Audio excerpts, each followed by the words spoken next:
بسم الله الرحمن الرحيم كلا إنها تذكرة فمن شاء ذكرا. قرآن ماضی ایک نصیحت کی چیز ہے. فمن شاء ذکرا، سو جس کا جی چاہے اس کو قبول کر لے. فی صحف مکرمہ، وہ قرآن لوح محفوظ میں ایسے صحیحوں میں ثبت ہے جو عند اللہ، اللہ کے یہاں بڑے مکرم ہیں. مرفوعات مطہرہ، رفیع المکان ہے، ان کی شان بلند ہے، مقدس ہیں. بِأَيْدِي سفرا، ایسے لکھنے والوں فرشتوں کے ہاتھوں میں رہتے ہیں. کرام بررا، جو مکرم اور نیک ہیں. قتل الانسان ما اکفرا، جو ایسے تذکرہ نہ حاصل کریں، جو ایسے تذکرے سے نصیحت حاصل نہ کریں، خدا کی مار ہو. قتل الانسان ما اکفرا، جو ایسے تذکرے سے نصیحت حاصل نہ کریں، خدا کی مار ہو. من ای شیء خلقا، کیا وہ نہ شکرا ہے، وہ دیکھتا نہیں اللہ نے اس کو کیسی حقیر چیز سے پیدا کیا. من نطفہ خلقہ فقدرا، نطفے سے پیدا کیا. آگے اس کی کیفیت ہے کہ اس کی صورت بنائی، پھر اس کے اعضاء کو اندازے سے بنایا. ثم السبیل یسرا، پھر اس کو راستہ آسان کر دیا. ثم اماتہ فاقبرا، پھر عمر ختم ہونے کے بعد اس کو موت دی، پھر اس کو قبر میں لے گیا. ثم اذا شاء انشرا، پھر جب اللہ چاہے گا اس کو دوبارہ زندہ کرے گا.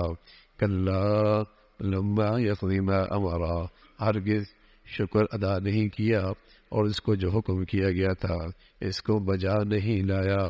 فلینظر الانسان الی طعامہ، انسان کو چاہیے کہ اپنی کھانے کی طرف نظر کرے.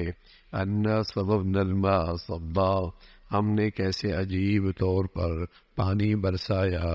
ثم شققنا الارض شقا، پھر عجیب طور پر زمین کو پھاڑا. فانبتنا فیہا حبا، پھر ہم نے اس میں غلہ، انگور، وقضبا ترکاری، وزیتون ونخلا زیتون اور کھجور، وحدائق غلبا اور گنجان باغ، وفاکہۃ وابا میوے اور چارہ پیدا کیا. ہم نے پھر اس میں غلہ، انگور، ترکاری، زیتون، کھجور، گنجان باغ اور میوے اور چارہ پیدا کیا. متاعا لکم ولانعامکم، یہ ساری چیزیں تمہارے اور تمہارے بعض چیزیں تمہارے مویشیوں کے فائدے کے لیے ہیں. اللہ تعالیٰ اپنی قدرت اور اپنی شان اور اپنی صفات کو بہت سادہ انداز میں سمجھاتے ہیں تاکہ دیہاتی، کم پڑھا لکھا، شہروں سے دور زندگی گزارنے والا اس کو بھی اللہ کی ربوبیت، اللہ کی قدرت، اللہ کی ذات کی صفات پہ یقین سمجھ میں آ جائے. دائیں بائیں دیکھ لو یہ کون کر رہا. تو اس سادگی کے ساتھ اللہ رب العزت اپنی شان بتلاتے ہیں. اور سب سے پہلے تو بتایا کہ یہ قرآن اللہ کی نصیحت، یہ نصیحت کی چیز ہے، نصیحت کی کتاب ہے، ہدایت کی چیز ہے. پھر زبردستی نہیں ہے. اب جو چاہے اس کلام اللہ سے اور اللہ کے اس قرآن سے فائدہ اٹھا لے، نصیحت حاصل کر. زبردستی نہیں، راستے بتا دیے، ہدایت کا سامان مہیا کر دیا، عقل و دانش دے دی. اللہ نے اپنی قدرت کے مظاہر اور اپنی شان دکھا دی. اب جو چاہے نصیحت حاصل کرے، زبردستی نہیں ہے. جو چاہے ہدایت کی دولت حاصل کر لے. اور یہ شان والی کتاب ہے. اللہ کے ہاں بھی اس کا بڑا مقام ہے. اللہ کے خاص فرشتے ہیں جن کی اللہ کے دربار میں خاص عظمت اور خاص عزت ہے. ان کی ذمہ داری ہے اس صحیفے کے متعلق. اور کیسے انسان پر خدا کی مار ہو جو اس قرآن سے بھی نصیحت حاصل نہیں کر، اس پر خدا کی مار ہو جو اس قرآن سے بھی بد دعا ہے. ما اکفر قتل الانسان ما اکفر، خدا کی مار ہو اس شخص پر جو اس قرآن سے نصیحت حاصل نہ کرے، جس کی اللہ رب العزت نے میرے الفاظ میں بھی تاثیر رکھی ہے. ایک تو معنی ہے نا، اور ایک تو مفہوم ہے، اور ایک اس کا پیغام ہے. یہ قرآن کے الفاظ بھی ایسے ہیں کہ اللہ نے دل کی صفائی میں اس کی بھی تاثیر رکھی. الفاظ میں ویسے بھی تاثیر ہوتی ہے. کوئی آپ محبت کی بات سنیں تو اس کے اثرات آپ کے چہرے پہ پڑتے، اس کے اثرات آپ کے دل پہ پڑتے، خوش ہو جاتے، چہرے پہ آپ کے چہرے اثرات. اور کوئی آدمی آپ کو بری بات کہے تو ان الفاظ کا اثر آپ کی طبیعت پہ پڑتا ہے، ان الفاظ کا اثر آپ کی طبیعت پہ پڑتا ہے. یا ایسی کوئی آواز سن لی آپ نے خوف کی یا کوئی خوشی کی تو اس کے اثرات بھی آپ کے دل پہ پڑتے ہیں. تو قرآن تو اللہ کا کلام ہے، اللہ کے اندر سے نکلا ہوا ہے، یہ نور ہے. جہاں اس کے مفہوم میں اور اس کے معانی میں ایک تاثیر موجود ہے، وہاں صرف اس کے الفاظ میں بھی تاثیر موجود. کوئی محبت سے اور عقیدت سے اور احترام سے اس قرآن کو سنے یا پڑھے تو اپنے دل کی کیفیت بدلا ہوا پائے گا، اس کے اثرات وہ اپنے دل پہ محسوس کرے گا. بلکہ قرآن تو یہ کہہ رہا ہے الا بذکر اللہ تطمئن القلوب. قرآن کا ایک نام ذکر بھی ہے، انا نحن نزلنا الذکر، ہم نے ذکر اتارا یعنی قرآن اتارا. تو قرآن میں ایک خاصیت یہ بھی ہے کہ کوئی عظمت اور عقیدت اور احترام سے اس کو پڑھے اس کے دل میں سکون آئے، اس کو دل کو سکون ملے. کتنا ہی پریشان حال کیوں، طبیعت بے چین ہو اور اندر ایک تکلیف اٹھ رہی ہو، اللہ کا کلام عظمت محبت عقیدت کے ساتھ پڑھنا شروع کرے، سکون مل جائے. ان الفاظ میں بھی تاثیر ہے. اور پھر اس کی زندگی تو ایسی ہے کہ اگر نصیب ہو جائے تو اللہ کے فرشتے بھی اس خوش نصیب آدمی پہ رش کر. پھر اس کا پیغام تو ایسا ہے، کوئی اس پر عمل پیرا ہو جائے تو اللہ کے فرشتے بھی اس کی زندگی پہ رش. کتنا خوش نصیب آدمی. یہ ایسی کتاب ہے اللہ رب العزت نے اتاری ہے، اور پھر فرمایا بڑی مار ہے اس پر جو اس پر بھی ایمان نہ لائے اور اس سے بھی نصیحت حاصل نہ کرے. اور پھر اللہ رب العزت نے اپنی قدرت بتائی کہ اللہ کی قدرت ہے کہ یہ سارا اللہ رب العزت نے نقشہ دکھایا کہ تم اس کی معرفت حاصل کرو اور اس کی ذات و صفات پہ یقین لاؤ. اس کی قدرت دیکھو کیسے حقیر چیز سے اللہ نے تمہیں پیدا کیا، ایک نطفے سے پیدا کیا، اور پھر اس کے اندر اللہ رب العزت نے کیسی تخلیق کا نقشے بنائے، تمہیں ایک ڈھانچہ بنایا اور اس ڈھانچے میں صلاحیتیں رکھی ہیں. صرف آنکھ نہیں بنائی، اس میں بینائی بھی رکھی ہے. اور صرف زبان نہیں، اس میں گویائی بھی رکھی ہے. اور صرف کان نہیں، سماعت نہیں. اور صرف اعضاء اور جوارح نہیں بنائے بلکہ اس کے اندر صلاحیتیں بھی رکھی ہیں. ورنہ صرف ہاتھ بناتا نہ پکڑ سکے نہ اٹھا سکے. تو اللہ رب العزت نے یہ ڈھانچہ بھی بنایا اور یہ تخلیق بھی فرمائی اور اس میں غیر معمولی صلاحیتیں بھی رکھ دی. اور پھر اعضاء کے اندر بھی ایسی اس میں اعتدال رکھا. اگر ایک ہاتھ بڑا ہوتا اور ایک چھوٹا ہوتا، آگ جسے کہیں کہ اگر ٹانگ جو ہے ہاتھ کے برابر ہوتی اور ہاتھ ٹانگ کے برابر ہوتا، تصور ہر اعضاء کو برابری کے ساتھ ایسے انسان نے چاہا کہ اللہ مجھے ایسے ہی بناتے.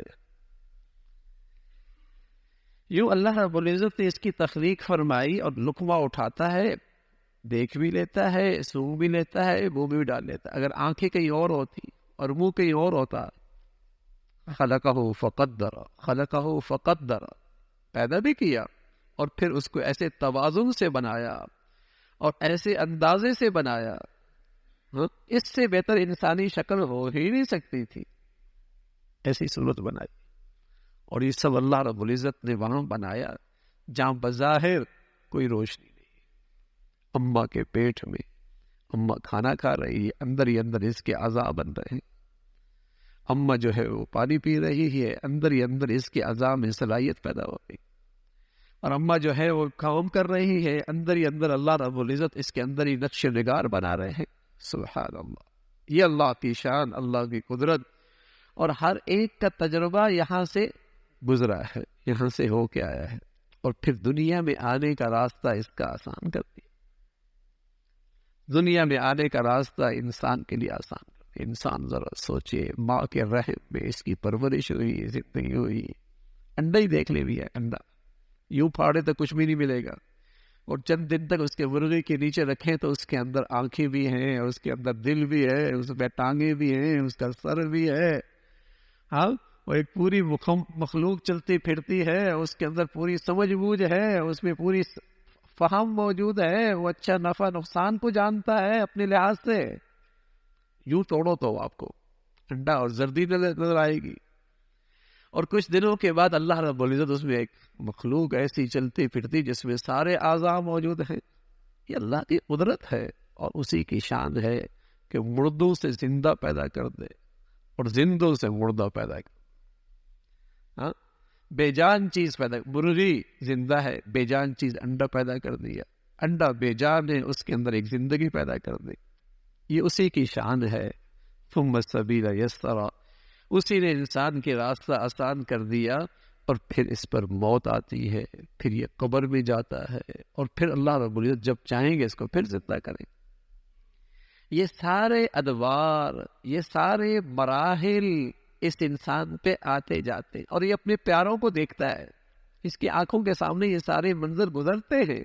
ایک نہیں تھا اور آ گیا، اور تھا اور چلا گیا. یہ مناظر یہ اپنی زندگی میں یہ مراحل دیکھتا ہے. نہیں تھا، آ گیا، اور تھا اور چلا گیا. یہ مر گیا اور یہ قبر میں چلا گیا. تو یہ سارے مراحل انسانی زندگی پہ آ رہے ہیں. آدمی یہ سوچے کہ میں اب کس مرحلے پہ ہوں اور میرے پاس ابھی کتنی مہلت موجود ہے اپنے اللہ کو پہچاننے کی. تو فرمایا پھر جب چاہیں گے اللہ رب العزت اٹھائیں گے، اور پھر اللہ کی قدرت دیکھو تمہیں کیسے اللہ کھلاتا ہے، اور کیسے اللہ رب العزت تمہیں پلاتا ہے، کیسے آسمان سے پانی برساتا ہے، اور پھر کیسے زمین کو شق کرتا ہے. زمین کے پیٹ میں دانے کے اندر ایک سریقے سے اس کو پھاڑنا، کون پھاڑتا ہے زمین کے اندر اسے، اور پھر پھاڑنے کے بعد زمین کے اندر سے کونپل کر نکلنا، اور اتنی سخت زمین کو پھاڑتے اوپر آ جانا، اور پھر گرم سرد میں اس کی ہواؤں کی حفاظت، اس کی حفاظت کرنا، اور پھر اس کے اندر پھل لگانا، پھر مٹھاس ڈالنا، پھر رنگت بھرنا، کون ذات ہے؟ پھر اس کو ایک سائز بنانا. ثم شققنا الارض شقا فانبتنا فيها حبا وعنبا وقضبا. کیسے کیسے نعمتیں ہیں، غلہ ہے، انگور ہے، سبزیاں ہیں، زیتون ہیں، کھجور ہیں، گنجان باغ ہیں، پھل ہیں، میوے ہیں، اور تمہارے چوپایوں کے لیے چارہ ہے. یہ ساری چیزیں اللہ رب العزت اپنی قدرت سے، یہ سارے انعامات اور یہ ساری نعمتیں تمہیں اللہ اپنے فضل سے عطا فرماتا ہے. اور نعمتوں کا حق ہے کہ نعمتیں دینے والوں کو پہچانو. ان نعمتوں کا حق ہے جس ذات نے دیے ہیں اسے پہچانو. یہی ان نعمتوں کا شکر ہے. اللہ ہمیں نصیب فرمائے، اللہ تعالیٰ ہمیں نصیب فرمائے. اللہم لک الحمد کلہ ولک الشکر کلہ. اللہم اعنا علی ذکرک و شکرک و حسن عبادتک. اللہم اعنا علی ذکرک و شکرک و حسن عبادتک. نستغفر اللہ و نتوب الیک، نستغفر اللہ و نتوب الیک. سبحان ربک رب العزة عما یصفون